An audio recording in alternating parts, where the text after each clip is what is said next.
Hey everyone, this is Lam here, and today we're going to be looking at another Flynoceros frame. This one is the Æther. This is the, I would call it the ultralight design. We've already looked at the Cerberus, which is a more traditional design. This one competes in the low weight category, so we're talking about sub 70 grams, around low 60 grams. So let's go ahead and take a look at this, and you'll see a very cool design. So before we open up the frame, I just want to quickly remind you that Flynoceros has this great warranty. This is the lifetime warranty. So for an ultralight frame, you're probably going to have a good chance of breaking it just because it's such a minimalistic frame. Having a lifetime warranty certainly helps you if you're on a budget. So definitely if you have issues with it, contact them and I'm sure they'll help you out. So let's go ahead and open this up.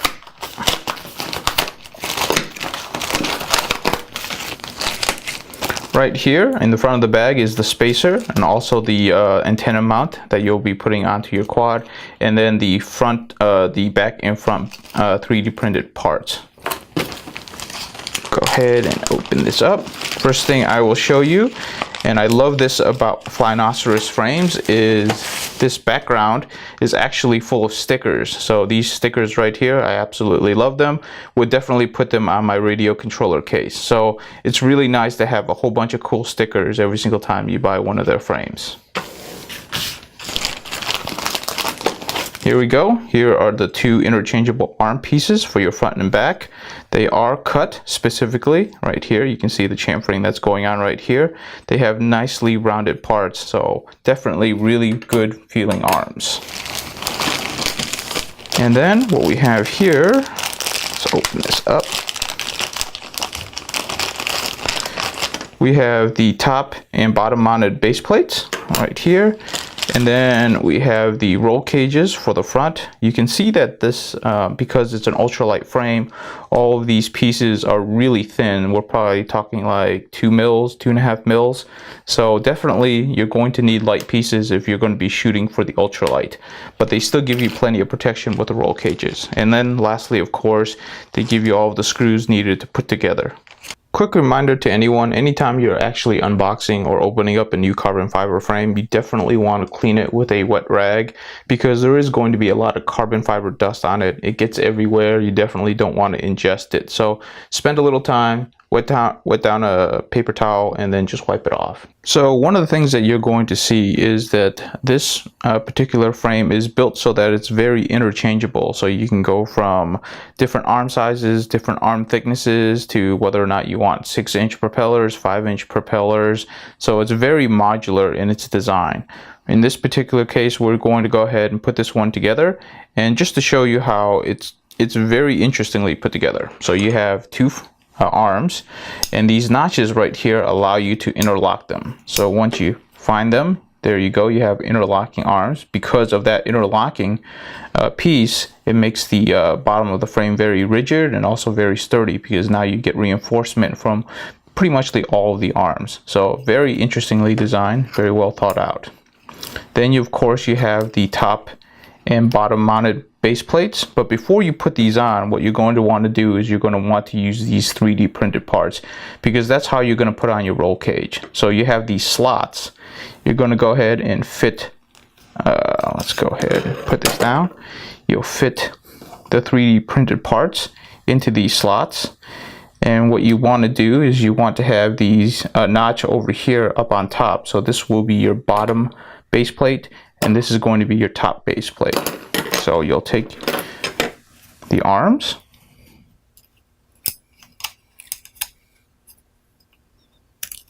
and there we go, and then you'll sandwich this on top.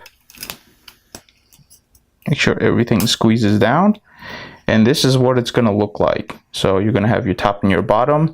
You're going to have your 3D printed parts for your roll cage, and your arms are nicely interlocked. We're going to go ahead and use these screws right here.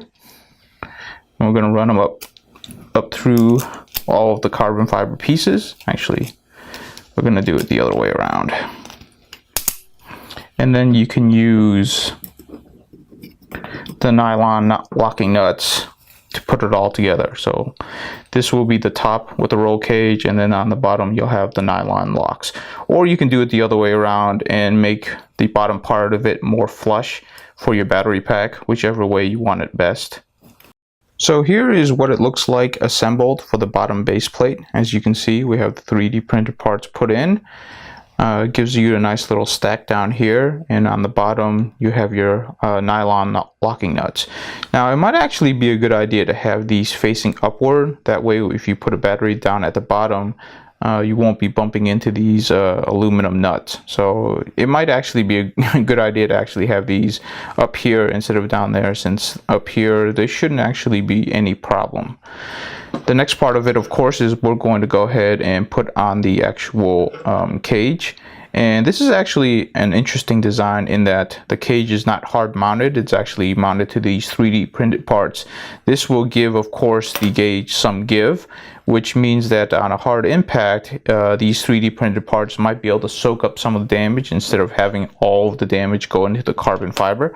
So it might actually be more durable that way, allowing, you know, the actual cage to flex.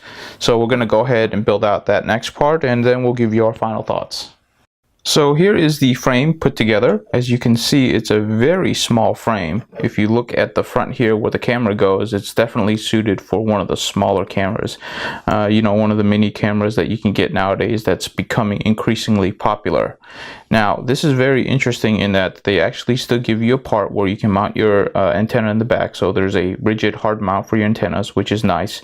The roll cage, once it's put together, even though it's soft mounted, it's still very rigid. So it's definitely something that isn't flimsy. It's not going to come apart on you. They used a lot of good layering of 3D printed material. So definitely you can believe in the roll cage to help protect some of your equipment on hard crashes. So very nicely thought out, very well put together.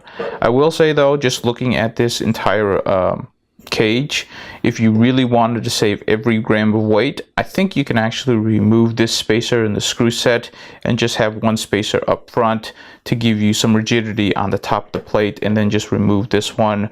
The mount right here for your antenna, you can just kind of either hot glue it or super glue it to give you that rigidity in the back, you know, and then just remove that screw. But that's for somebody who wants to save every ounce, every gram of weight.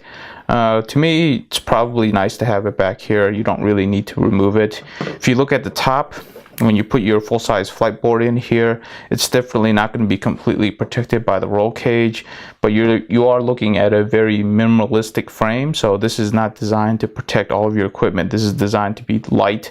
It's designed to fly fast, and it definitely really works on that department. This is a stretch X, so the front or the sides is definitely wider than the front and the back. So if you like a stretch S design and you want something that is really nice looking, you might want to check this out.